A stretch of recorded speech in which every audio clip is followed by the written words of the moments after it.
Talk-17, Wednesday, 10th July, 1895. There are 65 million Mohammedans in India, some of them Sufis. Sufis identify man with God, and through them this idea came into Europe. The Sufis say, "I am that truth,"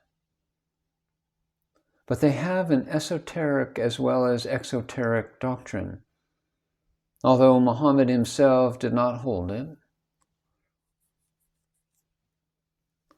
Hashin has become our word assassin, because an old sect of Mohammedanism killed non-believers as part of its creed. A pitcher of water has to be present in the Mohammedan worship as a symbol of God filling the universe. The Hindus believe that there will be 10 divine incarnations. 9 have been, and the 10th is still to come.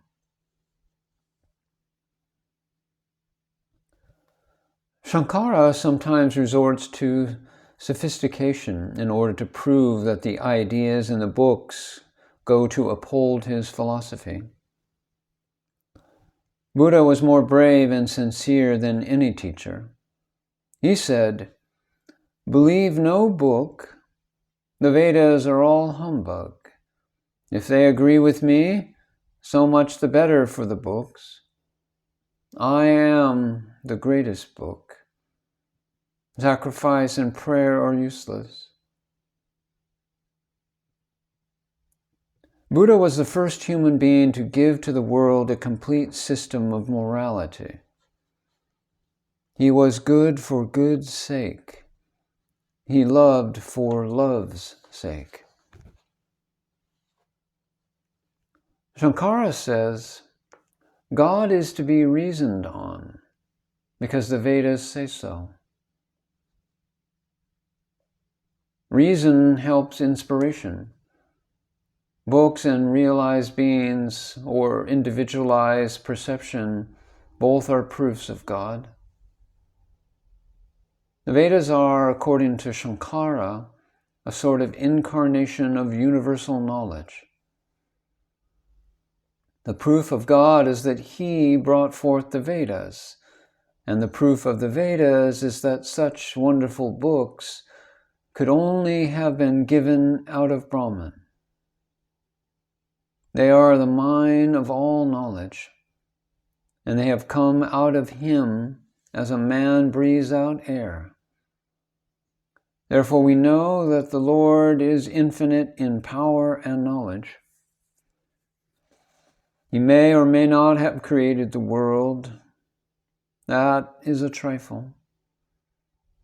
To have produced the Vedas is more important. The world has come to know God through the Vedas. No other way there is. And so universal is this belief, held by Shankara, in the all-inclusiveness of the Vedas, that there is even a Hindu proverb that if a man loses his cow, he goes to look for her in the Vedas. Shankara further affirms that obedience to ceremonial is not knowledge. Knowledge of God is independent of moral duties, or sacrifice, or ceremonies, or what we think or do not think. Just as the stump is not affected when one man takes it for a ghost and another sees it as it is. Vedanta is necessary because neither reasoning nor books can show us God. He is only to be realized by superconscious perception, and Vedanta teaches how to attain that. You must get beyond the personal God, Ishvara, and reach the absolute Brahman. God is the perception of every being, He is all there that is in the universe, and He is all that there is to be perceived. That which says I is Brahman. But although we, day and night, perceive Him, we do not know that we are perceiving Him. As soon as we become aware of this truth, all misery goes. So we must get knowledge of truth, reach unity. No more duality will come. But knowledge does not come by sacrifice, but by seeking, worshiping, and knowing Atman, the Self. Brahma Vidya is the highest knowledge, knowing Brahman. Lower knowledge is science. This is the teaching of the Mundaka Upanishad, or the Upanishad for sannyasins. There are two sorts of knowledge, principal and secondary. The unessential is that part of the Vedas dealing with worship and ceremony, also all secular knowledge. While the essential is that by which we reach the absolute, Brahman. And the absolute creates all from its own nature. There is nothing to cause, nothing outside. It is all energy. It is all there is. He who makes all sacrifices to himself as Atman alone knows Brahman.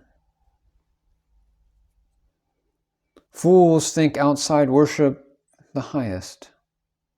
Fools think works can give us God. Only those who go through the Sushumna, the path of the yogis, reach Atman. They must go to a guru to learn. Each part has the same nature as the whole. All springs from Atman. Meditation is the arrow. The whole soul going out to God is the bow. Which speed the arrow to its mark is Atman. As finite, we can never express the infinite, but we are the infinite. Knowing this, we argue with no one. Divine wisdom is to be got by devotion, meditation, and chastity. Truth alone triumphs, and not untruth. Through truth alone, the way is spread to Brahman, where alone love and truth are.